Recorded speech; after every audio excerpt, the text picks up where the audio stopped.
Muy buenas Doctora, tardes para todos. Buenas tardes, doctor Diego Contreras. buenas tardes a todos los invitados y ante todo un placer estar aquí acompañándolos nuevamente.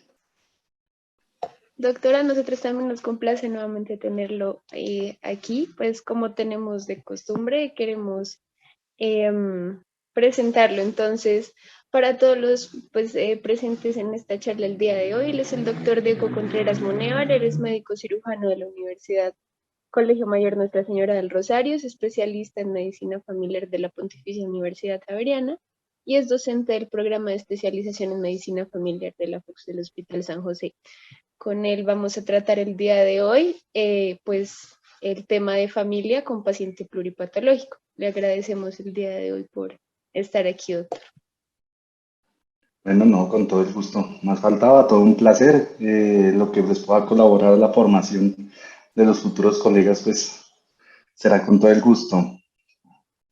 Eh, Vi que cuadramos una dinámica un poco diferente a las diapositivas. No sé qué tanto le gusta al auditorio, pero pues a mí personalmente le encuentro gran utilidad hacerlo de esta manera. Entonces, me enviaron una serie de preguntas, pero no sé, quisiera Sí, hacerlo doctor, así igual de pues dinámico. la idea es hacerlo igual de dinámico que la vez pasada, que sea un poco más Ujú. participativo. Entonces, Exacto, vamos a empezar preguntándole para introducir ya al público, ¿cómo se define un paciente pluripatológico? bueno, entonces, no sé, pues los participantes no sé si quieran hablar, no creo que les guste mucho la idea, pero sería chévere escuchar a alguno de los estudiantes qué opinan, cómo ven un paciente pluripatológico, qué entienden por eso, que esa es la palabra ahora que nos va a acompañar por mucho tiempo cuando abordemos los pacientes. No sé si alguien quiere hablar o estamos muy tímidos hoy. Pues, doctor, personalmente yo diría que es un paciente que tiene más de dos patologías. Bueno, ok, ya le metemos números, eso está bien. Muy bien, Doc. ¿Alguien más quisiera opinar? Doctor, buenas tardes. Sí, buenas tardes. Doc, pues lo que tengo de conocimiento de un paciente pluripatológico es que tenga, creo que más de tres patologías y que tenga alguna complicación o alguna comorbilidad que tenga eh, algún tipo de limitación, por ejemplo, alimentación por sonda de gasostomía o que esté postrado o que tenga algún tipo de limitación en su funcionalidad. De acuerdo. Entonces, gracias a los participantes de antemano, muchas gracias. Estuvieron bien, estuvieron muy cerca, doctor Camilo, doctora Laura, estuvieron muy cerca.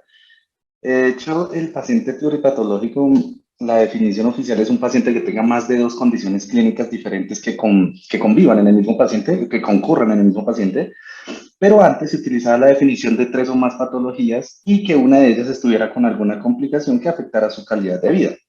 Esta definición, digamos que se modificó, fue porque justamente necesitábamos abarcar mayor cantidad de pacientes. Es como cuando usted habla de la sensibilidad de una prueba. Usted lo que hace es volver un poquito más laxo el criterio de inclusión para que incluya más pacientes y meta más muestra y no se le escape nada. Entonces, por eso la definición que dijo el doctor Camilo es correcta. Previamente se utilizaba esa, ahora ya se utiliza la que dijo la doctora Laura también acuciosamente, que son dos patologías en las cuales concurra un paciente, dos o más. Es decir, hipertensión y diabetes ya sería un paciente pluripatológico, hipertensión y dislipidemia, un paciente pluripatológico, o inclusive artrosis y obesidad, un paciente pluripatológico, ¿cierto? Osteoporosis y trastorno depresivo ya puede condicionarse como un paciente pluripatológico. Esto no excluye ningún tipo de enfermedad. Es decir, puede ser la enfermedad tanto infecciosa como una crónica no transmisible. ¿Listo? Entonces puede tener de esas tuberculosis que quedan cronificadas, ¿cierto? Asociado a una hipertensión arterial, se considera.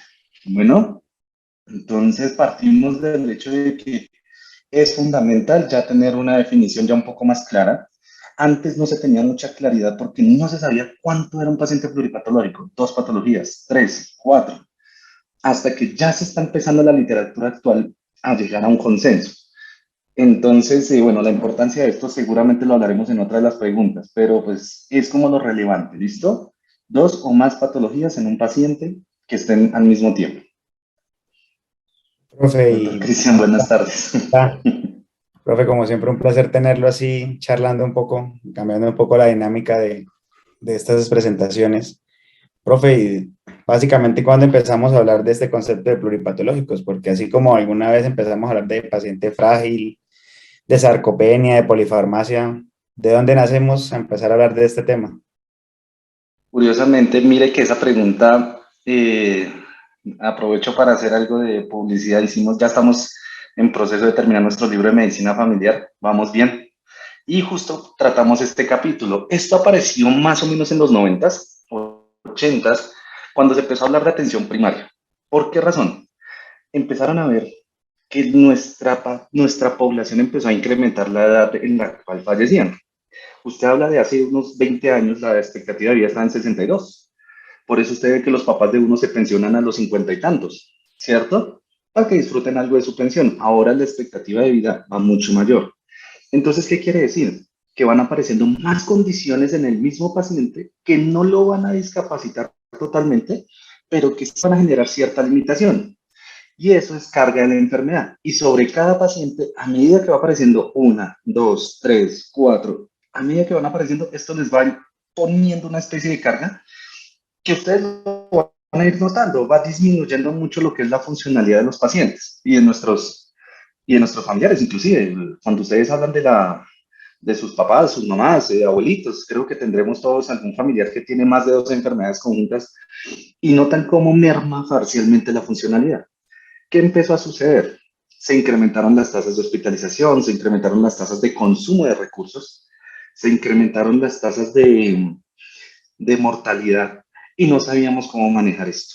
Entonces empieza a aparecer el concepto junto con la atención primaria de paciente pluripatológico.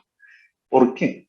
Porque el enfoque real de un paciente pluripatológico, si bien el ámbito hospitalario es importante para manejar las exacerbaciones y la parte aguda, a la larga, el pilar del manejo del paciente pluripatológico no es hospitalización, es el ámbito ambulatorio. ¿Por qué? Porque ahí dependerá qué tan bien o qué tan mal controlados vamos a tener todas estas patologías que conviven en un paciente. Que un paciente esté hipertenso, pero a la vez es diabético, entonces qué tan bien lo controlamos. Y empezamos a notar eso desde que la longevidad de las personas de la humanidad empezó a aumentar. Entonces, más o menos desde los años 80 se empezó a hablar de esto. Ya en los 90 se formalizó más y más o menos después del año 2000 ya se empezó a formalizar más el concepto. ¿Por qué? Porque empezamos a ver que nosotros los profesionales no teníamos la competencia total para manejarlo. Entonces, ¿qué pasa? Tenemos que tener claro qué es un paciente pluripatológico. Por eso empezaron a ya hablar de esto y ahí empezaron a hacer las distintas unificaciones de criterios que el válido hasta la fecha es dos comorbilidades. Entonces, espero haber respondido la pregunta suficientemente. Sí, doctor, quedó muy clara. Creo que esta pregunta que le voy a hacer ya la respondió un poco, pero ya sabiendo de dónde pues nace ese concepto, ahora quisiera preguntarle por qué es importante determinar que un paciente es pluripatológico. Entonces, yo creo que es una pregunta, así como eran los políticos, muy interesante, pero en realidad es relevante. ¿Por qué? Porque a la final todo en medicina y todo en la vida tenemos que buscarle un porqué, un sentido para hacer las cosas. Si no lo tenemos, pues realmente no lo haremos. Entonces, ¿qué pasa? Paciente pluripatológico, ¿por qué es relevante? Primero, los beneficios que nos va a dar son gigantes, en el sentido de, si reconocemos un paciente que va a tener más de dos condiciones, seguramente la complejidad va a ser mayor. Ojo, complejidad no hablo de que de primer nivel, segundo nivel, tercer nivel, cuarto nivel, no. Complejidad es primer nivel con muchas especialidades.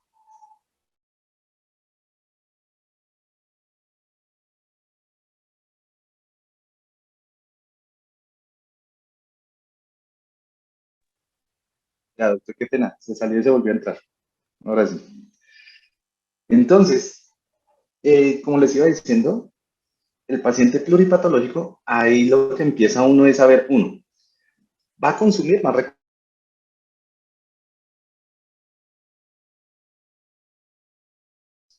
Eso sin dudar. Yo, Diego Contreras, 72 años, ya unos años, hipertenso, diabético y dislipidémico. Ya de entrada va a requerir una valoración al menos adicional al médico general, que será psicología, nutrición, odontología, ¿cierto? Y de pronto en algún momento medicina familiar y medicina general. Entonces allá vamos 6 especialidades con sus respectivos honorarios y todo eso. Entonces el costo del sistema por el lado de las consultas ya se empieza a subir. Por el lado de los exámenes, el manejo de la hipertensión, sus complicaciones, diabetes, sus complicaciones, los seguimientos van a ser diferentes, medicamentos también va a ir subiendo. Entonces por ese lado es importante.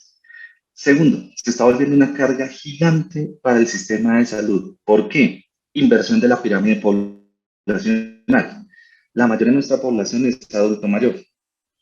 Entonces, es el paciente que ustedes van a encontrar que tiene el lista de diagnósticos 8, 9, 10. Y a eso ustedes, doctores, mis doctores cuando se gradúen y los que ya están trabajando en otro tipo de situación, en otro tipo de contexto, perdón, seguramente van a enfrentarse a eso si es que ya no se han enfrentado. ¿Y qué van a encontrar? Un paciente con 7, 8 patologías y que no saben exactamente qué hacer. Discúlpenme un segundo.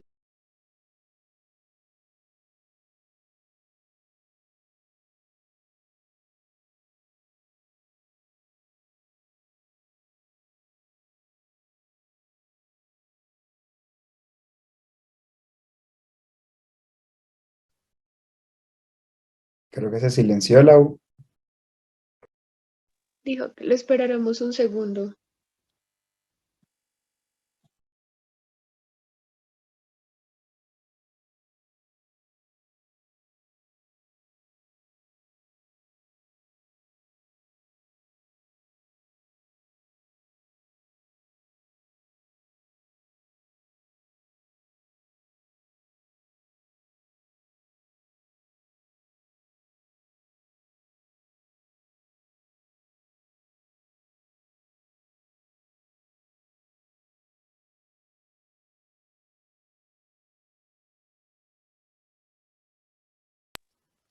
Listo, qué pena con ustedes, mil disculpas.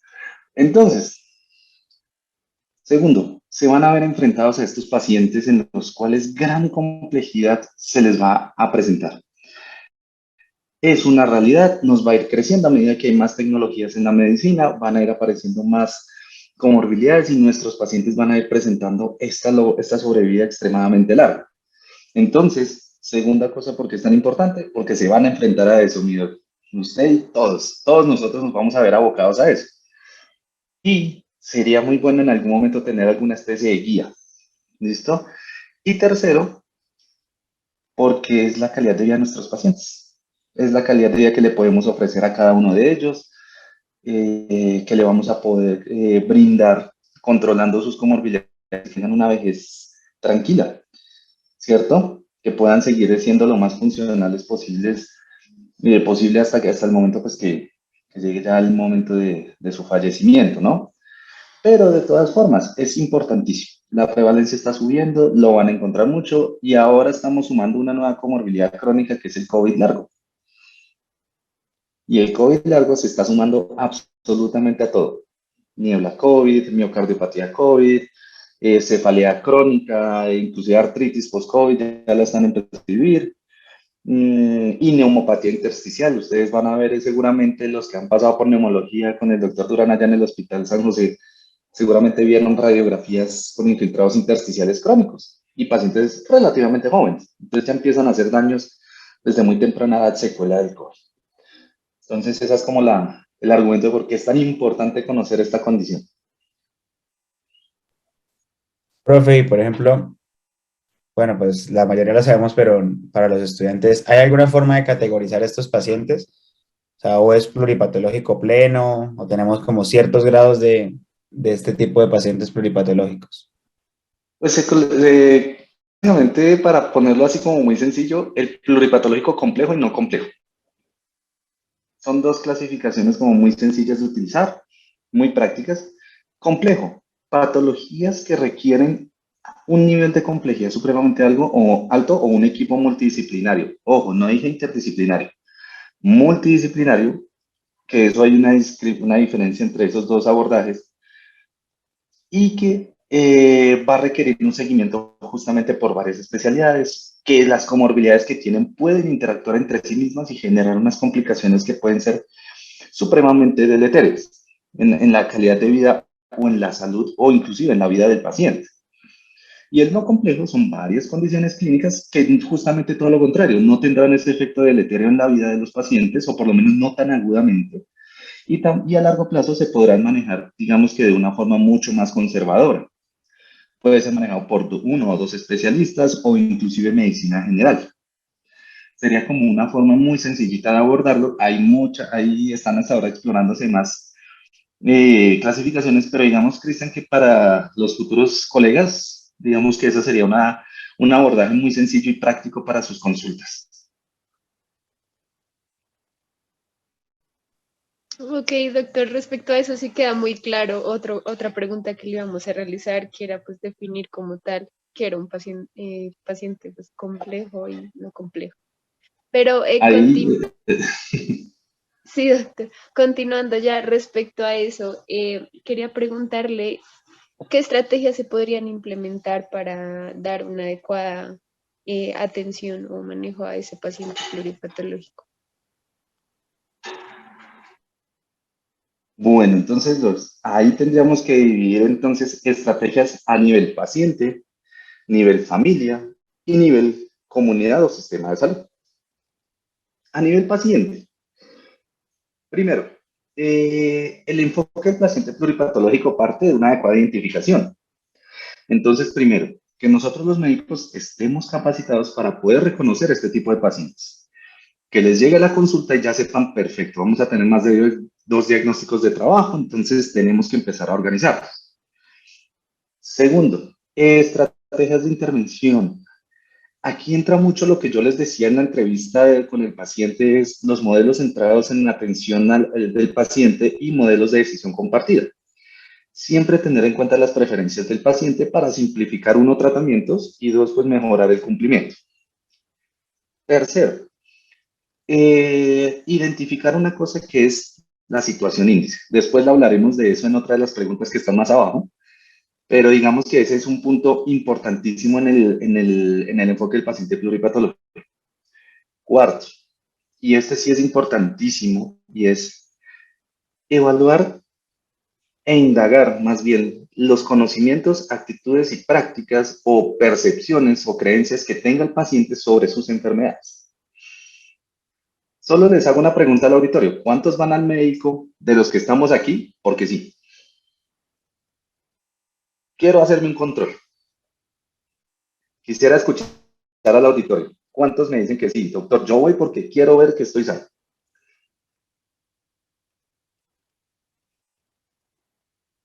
Usualmente el silencio otorga, ¿no? Perfecto. Casi nadie lo hace. Por una razón. Y es porque justamente cuando estamos enfermos. ¿De acuerdo, doctor Ángel? Nunca, muy bien, Dorali, cierto. No, señor, de acuerdo. Entonces, ¿qué pasa? Para tratar una condición clínica, primero, el paciente tiene que estar consciente que si es una enfermedad lo que vamos a tratar, que no es algo normal que tenga. Entonces, seguramente esto se va a complicar. ¿Listo? Discúlpenme un segundo.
Bueno, mil disculpas con ustedes, me van a estar llamando seguido.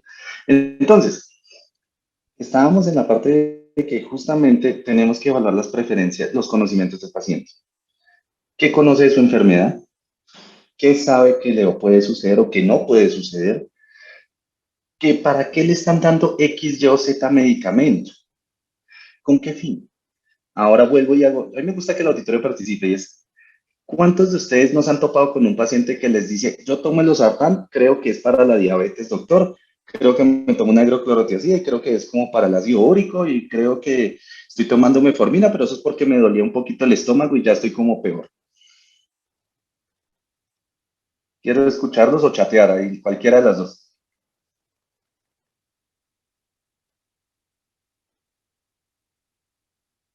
Todos los días, a veces no saben por qué se lo toman. De acuerdo, doctor José Luis. ¿Alguien más por ahí? Doctor, es muy común este tipo de pacientes y puede verse a dos cosas. Uno, por el poco interés o introspección que tenga el paciente en su patología, y la otra es Ujú. por pues, la no adecuada práctica médica que se genere y se le explica al paciente los cambios de tratamiento que se hagan. De acuerdo, Camilo. Doctor Camilo, muy bien. Hay algo importante y es, cuando conocemos a los pacientes siempre toca tratar de enseñarles, porque, doctores, el hecho de ser médico no solo es curar, sino también enseñarle al paciente su autocuidado. No conocen sus medicamentos y dentro del paciente pluripatológico la polifarmacia es una condición que tenemos que vigilar muchísimo. ¿Por qué? Porque muchas de las exacerbaciones de muchos síntomas asociados a la pluripatología, curiosamente, se la achacan a una enfermedad la cual no debería generarlos, sino parece más efecto adverso de un medicamento, ¿cierto? Entonces, importante, indagar al paciente qué conoce sobre su tratamiento, qué dudas tiene, que él sepa para qué es. Obviamente, no llegará siendo un endocrinólogo que le diga a usted que la dapaglifosina reduce mortalidad, bla, bla, bla, bla, o cosas así, sino que sepa para qué lo está tomando. Y hay una cosa adicional. Doctores, siempre planteanle en el paciente pluripatológico cuál es el norte, es decir, cuál es el plan de tratamiento que va a tener. ¿Por qué? Porque no hay nada más aterrador que saber que su propia enfermedad no saben qué le van a hacer y le están dando tratamiento para justamente nadie sabe qué está pasando. Y yo creo que lo hemos vivido mucho varios, no solo uno lo ve en sus consultas, sino también con familiares. Entonces, son cosas que tenemos que ir viendo. Esas son unas estrategias a nivel, unas 4 estrategias, obviamente hay muchas más, pero digamos las más relevantes para poder manejar este paciente a nivel familiar. Varias ocasiones, los pacientes pluripatológicos que tenemos pueden ser adultos mayores o cursan con algún tipo de discapacidad. La familia va a ser un pilar fundamental para poderle dar el manejo. En medicina familiar utilizamos una herramienta que se llama el familiograma y el ECOMAP. Inclusive metemos ahí el APGAR familiar. Pero primero pues hay que tener un panorama de qué red de apoyo tenemos. El ECOMAP será una de las mejores herramientas para evaluar. Y podemos evaluar la familia y la familia extensa, recursos económicos, acceso a salud, que eso nos va a ayudar mucho. No va a ser lo mismo que ustedes, por ejemplo, tengan un paciente que viva a 2 cuadras del centro de salud y esté hipertenso, ustedes le pueden mandar un automonitoreo y lo pueden vigilar. A otro que viene, pongamos un ejemplo, yo ahorita me encuentro en Suba, entonces que venga de Madrid, Cundinamarca, y llegue hasta aquí, entonces yo le digo, vengan una semana para un automonitoreo. Seguramente va a ser más difícil el acceso, ¿cierto? Porque no va a tener quien lo traiga, todo el mundo va a estar trabajando, el traslado va a ser difícil. ¿Listo? Entonces, esa parte también hay que tenerla en cuenta. Dos, el desgaste de cuidador. Muchas veces dependen nuestros manejos de las distintas patologías de qué tan agotado no esté nuestro cuidador principal. Ese hay que identificarlo. Va a ser la persona encargada pues de manejo del paciente. Seguramente les hablarían de esto en alguna otra charla. Y siempre hay que vigilar su cansancio, siempre hay que tratar de brindar opciones de manejo y que sean concertadas no solo con el paciente, sino con su familia en el caso de que tengan cuidado. Y lo otro también es, esto hace parte más bien de nosotros y es también solicitar lo que sea realmente necesario para evitar que excesivos exámenes, excesivas pruebas diagnósticas en un paciente que a la final a ustedes no les va a aportar nada. Entonces, Es, por ejemplo, en gota, cuando hacen crisis gotosas, pues usualmente uno pide el ácido úrico. No está indicado. ¿Por qué razón? Porque el ácido úrico se deposita a nivel intraarticular, entonces está tomando una muestra de sangre, el ácido úrico puede salir normal y no quiere decir que no tenga la crisis. Entonces el examen no le va a aportar nada y a la final no le va a cambiar la conducta que es inicial de colchicina y una AINE para control del dolor. Es solo un ejemplo, pero a la final es para ilustrar el punto de que a veces hay exámenes que no necesitamos pedir y que el cuidador en el traslado al laboratorio, traslado a la consulta, traslado otra vez a la casa, pues se le complica un poco la situación. Y a nivel sistema de salud, pues esto es tratando de cambiar el mundo entero. Es más que todo tratar de establecer políticas de salud para poder manejar estos pacientes. Facilidad de acceso. Háganme un segundito, mil disculpas.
Listo.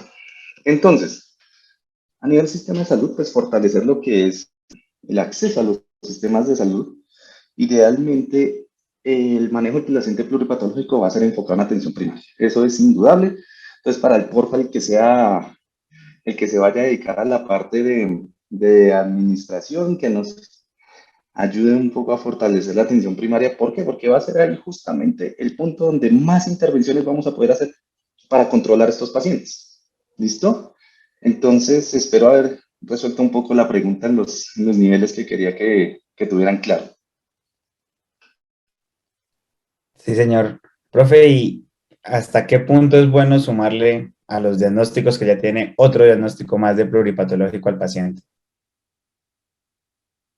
Uy, estas preguntas, doctor Cristian. Interesante, interesante. Entonces, le respondo ahí, sí, como dicen, con una pregunta. Y es, ¿cuántos de nosotros han visto historias clínicas con más de 5 diagnósticos? Que uno llega y encuentra su historia clínica, ya sea en consulta externa, hospitalización o algo por el estilo. No, realmente todos, porque el hipertenso seguramente viene con diabetes, el hipotiroideo viene con tensión, y ya ahí va, ahí ya tiene el diagnóstico de dos de enfermedades. Supongamos una cardiopatía isquémica, un infarto, ¿cierto? Les llega entonces hipertenso, diabético seguramente, dislipidémico probablemente esté con una cardiopatía isquémica por una placa de ateroma y que está haciendo una falla cardíaca y que, a ver qué le ponemos, adicional usualmente están en sobrepeso o obesidad. No empezaron a Entonces ya entrar a otro charlas de diagnóstico. tema, es que mis papás no comprenden eso. Entonces, ahí más o menos uno va viendo eso, ¿cierto? Ahora, en cuanto al número de diagnósticos, pues hombre, no es tanto yo creo que la cantidad, sino los que ustedes necesiten realmente para enfocar el paciente. Porque a veces uno de los errores más frecuentes que uno encuentra en las historias es cuando colocan hallazgos, por ejemplo, radiológicos en los diagnósticos. Ejemplo, cardiomegalia a expensas de cavidades izquierdas y lo colocan dentro del diagnóstico. Eso no es un diagnóstico, es un hallazgo clínico que hace parte del espectro del diagnóstico de una enfermedad llamada falla cardíaca, ¿cierto? Y es un signo paraclínico, es un hallazgo en una radiografía. Entonces, o por lo menos, pues no sé, hay algunos colegas aquí que ya los vi conectados y les agradezco que hayan asistido, y es, por ejemplo, una cardiopatía isquémica y colocan es hipertrofia ventricular izquierda con FEBI preservada. Entonces, más bien colocar falla cardíaca con FEBI preservada y Stevenson seguramente un B, porque ya tiene estructuralidad. Entonces, más que el número de diagnósticos, yo creo que uno tiene que colocar es lo necesario, lo que les permita a ustedes enfocar un plan de trabajo. Si hay diagnósticos que realmente no les están aportando mucho y tampoco afectan la calidad de vida del paciente, pues yo consideraría que podría uno hasta reevaluarlos. ¿Listo? Y además de eso, pues a veces uno pone dentro de los diagnósticos los riesgos. Nosotros pues en el enfoque de medicina familiar tenemos un abordaje de riesgo, ¿no? Que es nuestro eje número 4. Y ahí colocamos todos los riesgos. Entonces, algunas veces colocamos los riesgos, por ejemplo, riesgo cardiovascular de tanto. Yo recomendaría pues colocarlo en el eje 4, que para eso es el eje de los riesgos. Entonces, más que el número, diría yo, doctor Cristian y todo el auditorio, es lo que necesitan colocar para poder enfocar su paciente.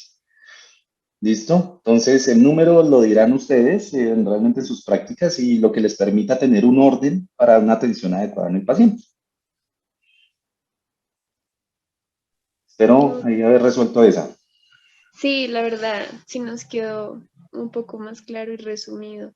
Quería preguntarle, doctor, cómo es natural de nuestro sistema de salud que a veces uno tenga esos reducidos 15 o 20 minutos con un paciente cuando consulta.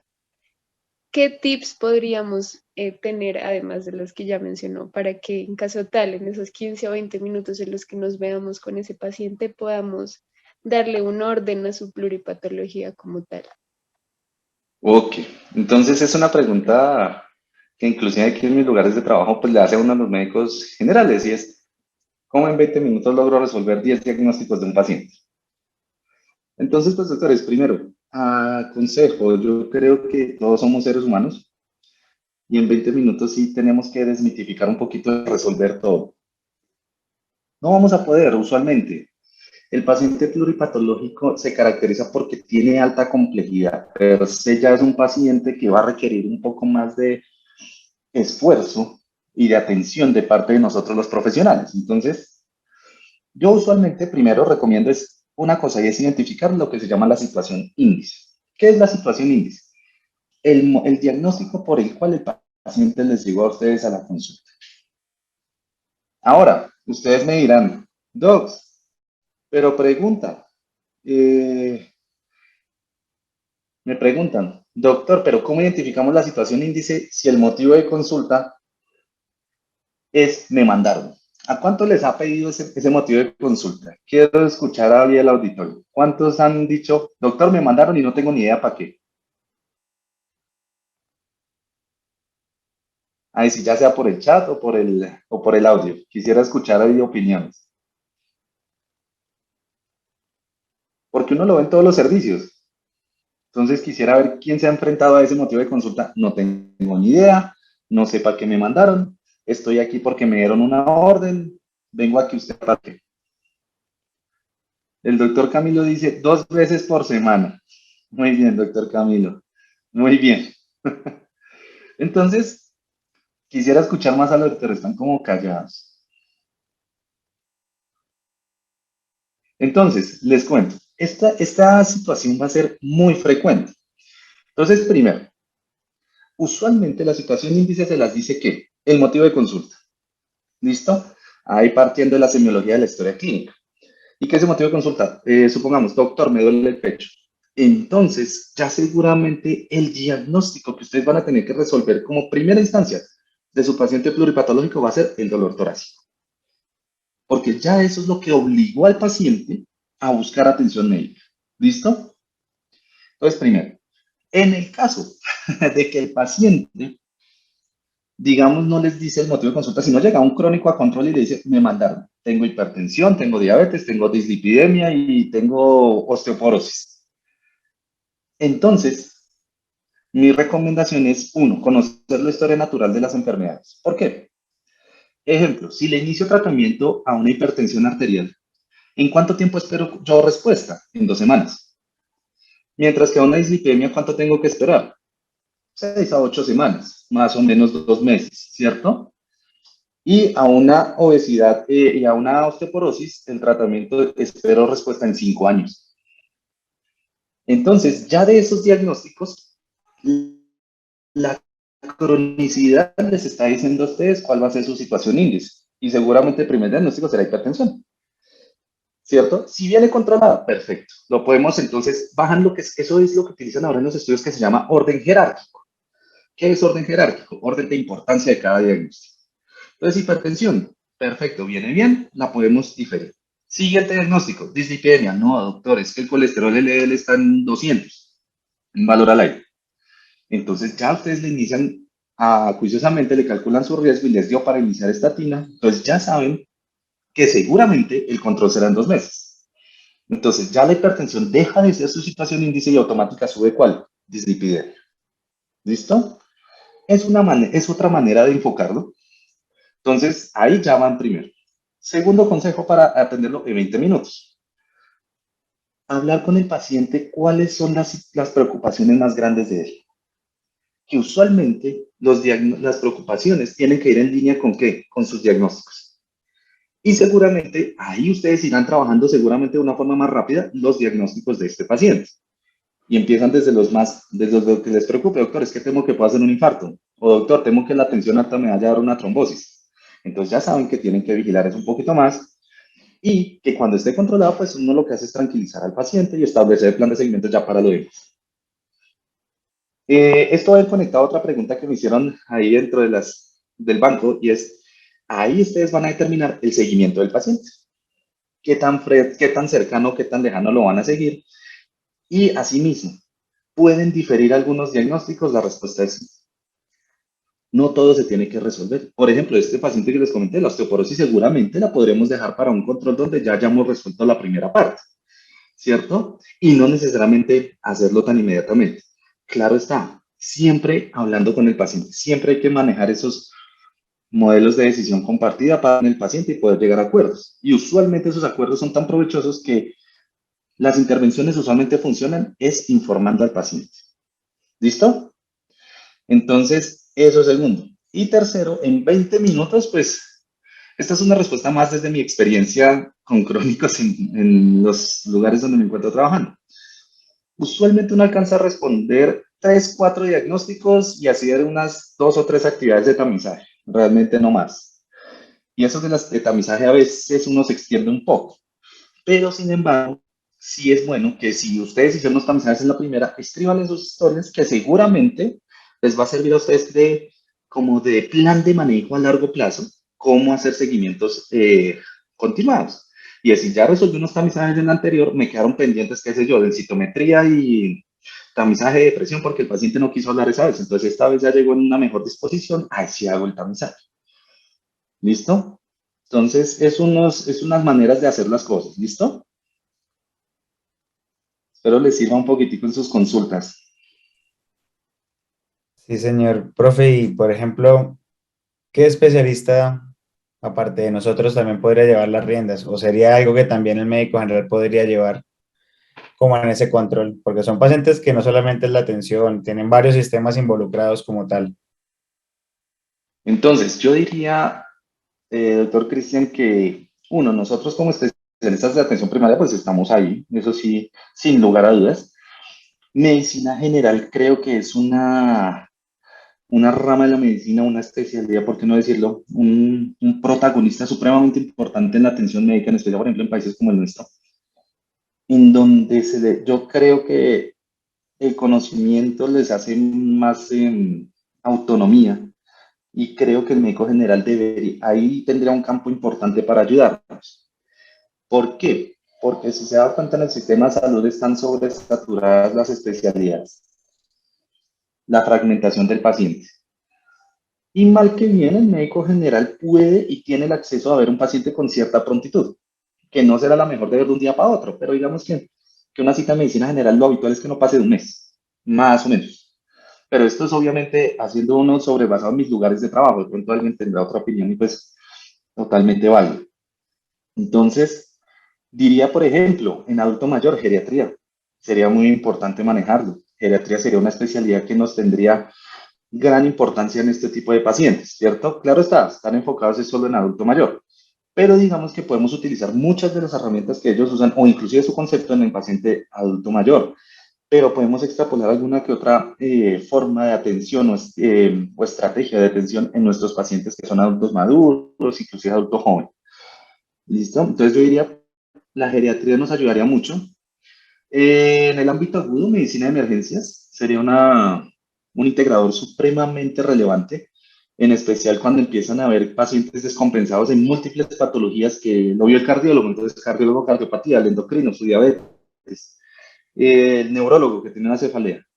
Todos esos, ahí sí entra el emergenciólogo y nos ayuda a resolver esa parte, por lo menos en el ámbito agudo.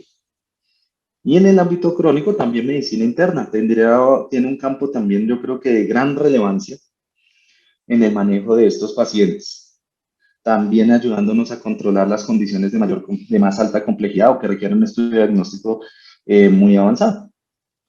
Entonces serían como las especialidades que yo creo que podríamos tener presentes e inclusive hablando de especialidades no médicas, paramédicas, por ejemplo, fisioterapia, psicología, enfermería, nutrición, odontología, porque nos ayudan con distintos aspectos a manejar de este paciente. Claro está, nosotros seremos, junto con medicina general, las especialidades ya mencionadas, los integradores, que tomaremos todos estos conceptos y seguramente tomaremos una conducta a seguir final y estableceremos nosotros una ruta de manejo con estos pacientes, el camino a seguir con cada uno de ellos. Espero Es haber verdad, resuelto la pregunta. es muy común esperar o que el médico general espere hasta que lo vea un paciente, o un paciente sea visto por un especialista para iniciar algo que ellos en teoría tienen las capacidades y muchas veces, vamos a endocrino, por ejemplo, han llegado pacientes por un hipotiroidismo que llevaron 3, 4 meses sin manejo y pudieron ser como tal inicializados desde una etapa más temprana. De acuerdo. Eso es verdad, es una situación que se ha venido presentando y es justamente que el médico general ha ido perdiendo terreno en las valoraciones, ¿cierto? Ha ido perdiendo algo de terreno lo que es en el manejo del paciente. Y yo creo que puede ser, de pronto puede ser por falta de seguridad, confianza, porque creo que el conocimiento de las universidades lo estamos brindando. Y de pronto, ¿qué pasa? En algún momento el sistema pues se ha vuelto un poquitico más eh, exactamente. Sí, doctora Karencita, y bienvenida. Muchas gracias y es cierto, ahí está, ahí radica la información. Porque si usted se da cuenta, Cristian, la puerta de entrada, a diferencia, por ejemplo, en algunos otros sistemas de salud, aquí en Colombia es el médico general, es el primerito. Entonces, ahí debemos enfatizarnos en brindarles las herramientas para que el médico general tenga la seguridad de que lo que está haciendo lo está haciendo bien, que si hay alguna cosa que no funciona, pues estaremos los especialistas para ayudarlo, ¿cierto? Y no tanto irles retirando algunas cosas que en algunas situaciones ha tenido algunas como restricciones en algunos procedimientos, ¿cierto? Y creo que es no tanto porque el médico en general no tenga competencia, sino más bien es porque de pronto faltará pulir un poquito más los conocimientos de nuestros colegas, ¿cierto? Y ahí entramos nosotros. Entonces, exactamente. Y todo evaluando el contexto. De acuerdo, doctora Karencita, sí, muy cierto. Debemos evaluar el contexto de nuestros pacientes. Y medicina general es una rama que está llamada a manejar estos pacientes y que va a ser en un futuro, yo creo que va a ser como nuestra mano derecha, por ejemplo, nosotros los especialistas en atención primaria, los médicos familiares, para poder manejar aunque sea el 80-90% de las consultas que lleguen a nuestras manos. Sí, Entonces, no doctor. sé, pero haber resuelto. Sí, doctor, totalmente, de acuerdo.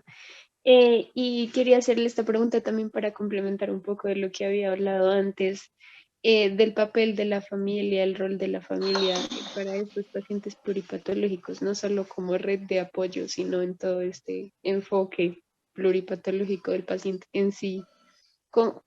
¿Qué rol tendría la familia como tal? La familia tiene un rol fundamental en el paciente pluripatológico, eso es más que claro. Y el tener, por ejemplo, una buena red de apoyo a nivel familiar se ha demostrado que incide en situaciones como que menor uso de medicamentos, menor necesidad de pruebas complementarias, mayor adherencia a los tratamientos y además mayor éxito de los mismos. Y, ojo, la familia no es la familia pues que se tenía la concepción previa, ¿no? Sino la familia, lo que el paciente considere como familia, ¿cierto? Entonces, realmente es un eje fundamental, tenemos que trabajarlo, tenemos que estar pendientes de que la familia no se afecte de esta situación. ¿Por qué? Hay una situación muy importante y no sé, y es teoría de sistemas. Cada paciente es un subsistema de un sistema más grande que es familia. Y usualmente cuando un subsistema empieza a fallar, todo el sistema se altera. Entonces, yo vi mis preguntas al auditorio y es, ¿cuántos de ustedes no han tenido un familiar enfermo y notan que toda la familia se empieza a descuadrar desde ahí? Todos se empiezan a estresar, todos se empiezan a poner ansiosos, todos dejan de dormir, uno ve a la mamá de uno no durmiendo, uno ve al papá de uno a cada rato llamando, con el estrés, con la ansiedad, empiezan a faltar al trabajo, empiezan a afectar sus rutinas por el cuidado de este paciente. Entonces, no sé, quisiera oír al auditorio, o lo han visto en sus pacientes. No sé si alguien lo haya indagado o no, o lo hayan visto.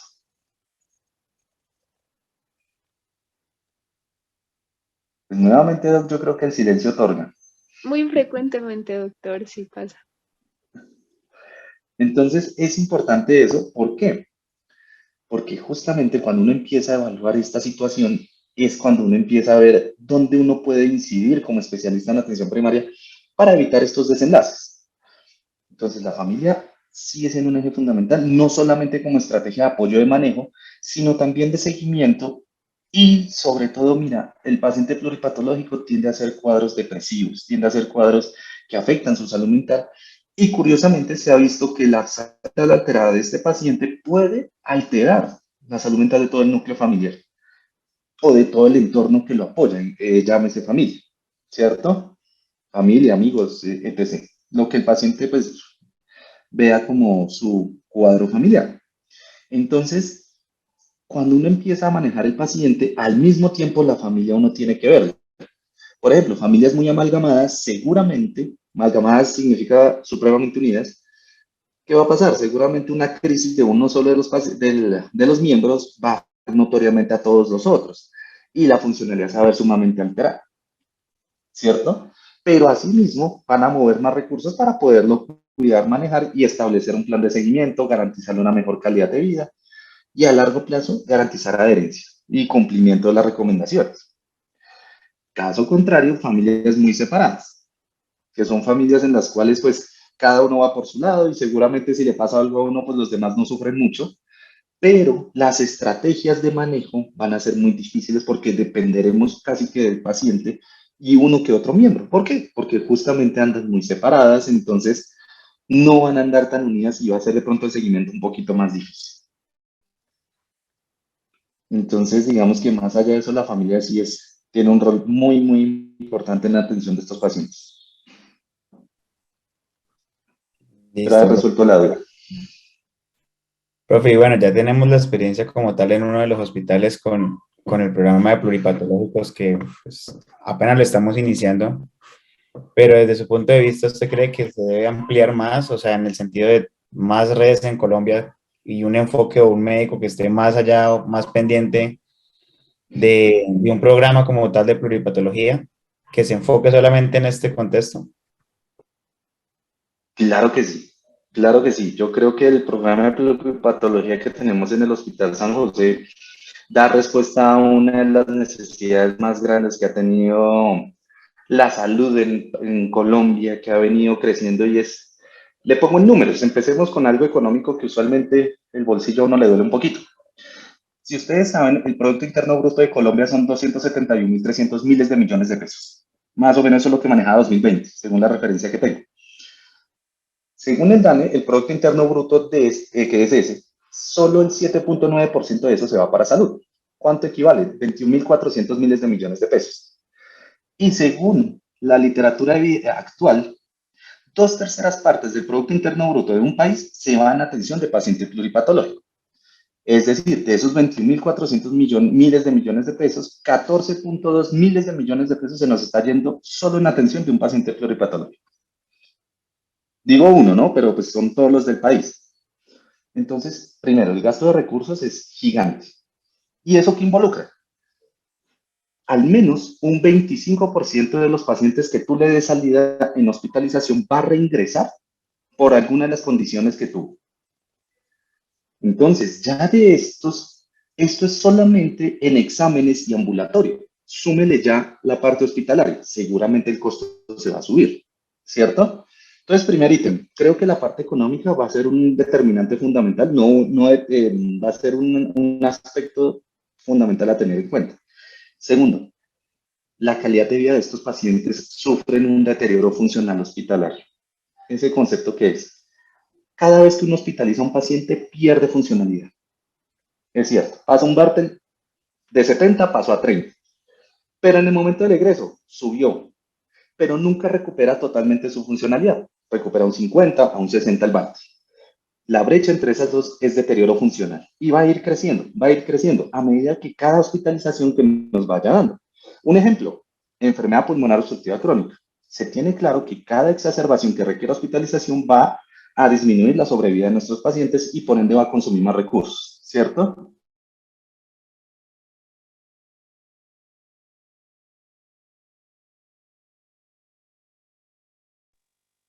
Y además van a notar que eso va a ir disminuyendo notoriamente la calidad de vida.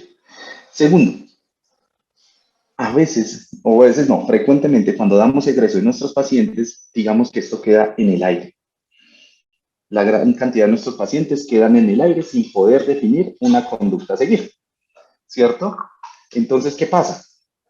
Que a la vez de que no podemos definir conductas, sale el paciente con una incertidumbre importante de 5, 7, 10 condiciones que tenga una fórmula, que son usualmente 7 a 10 medicamentos, de los cuales el paciente no conoce. Entonces, como no lo sabe manejar, no sabe hacer seguimientos, no sabe a quién acudir a su siguiente control, ¿qué va a pasar? Probablemente se va a descompensar y va a terminar reutilizando los servicios hospitalarios. ¿Por qué?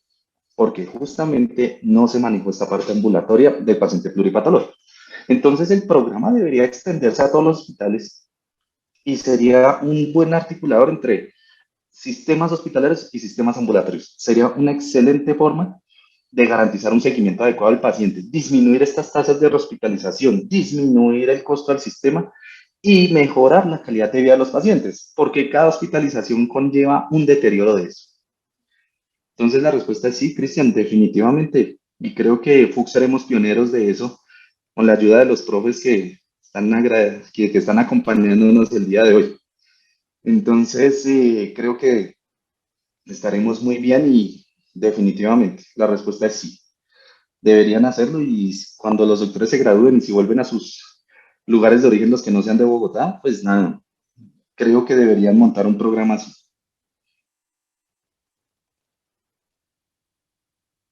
Entonces, no sé, creo que respondí la duda. Sí, señor. Y bueno, profe, ya con eso, pues, por hoy concluimos, como siempre, muy a tiempo, agradeciéndole, pues, su tiempo y su participación aquí con los muchachos y todos los demás residentes que también nos acompañaron el día de hoy, no solamente de la universidad, sino también veo por ahí otros acompañamientos también nos ayuda la doctora Karen en Pasto y demás. Entonces, profe, muchas gracias por su colaboración y siempre bienvenida aquí a este espacio con nosotros. Bueno, no, muchas gracias a ustedes por la invitación, siempre con el mayor gusto aquí a atenderlos y pues nada, lo que sea que necesiten en la FUCS estoy más que disponible para poderles resolver sus dudas y lo que sea que necesiten a su entera disposición y una feliz noche a todos y gracias por escucharnos. Muchas gracias, doctor, por el tiempo que nos prestó, pues por todo este análisis que hicimos de los pacientes, su familia, su pluripatología, que siempre nos sirve para todos. Por último, si alguien tiene alguna pregunta o comentario para el doctor, pues libremente puede hacerlo o escribirlo por el chat. Nuevamente, pues le agradecemos y esperamos tenerlo también en próximas charlas asociadas, doctor, de esta misma dinámica que siento que a todos, pues, nos sirve. Es un poco más analítico y es mucho mejor. Entonces, Bueno, no, me alegra mucho haberles podido ayudar. Nunca he sido fanático de las diapositivas, les soy muy sincero. Soy más fanático de las conversaciones, de las buenas conversaciones. Entonces me gustan más los seminarios así. Entonces, lo que sea que necesiten aquí a su entera disposición y gracias por la invitación nuevamente a todos y por la asistencia.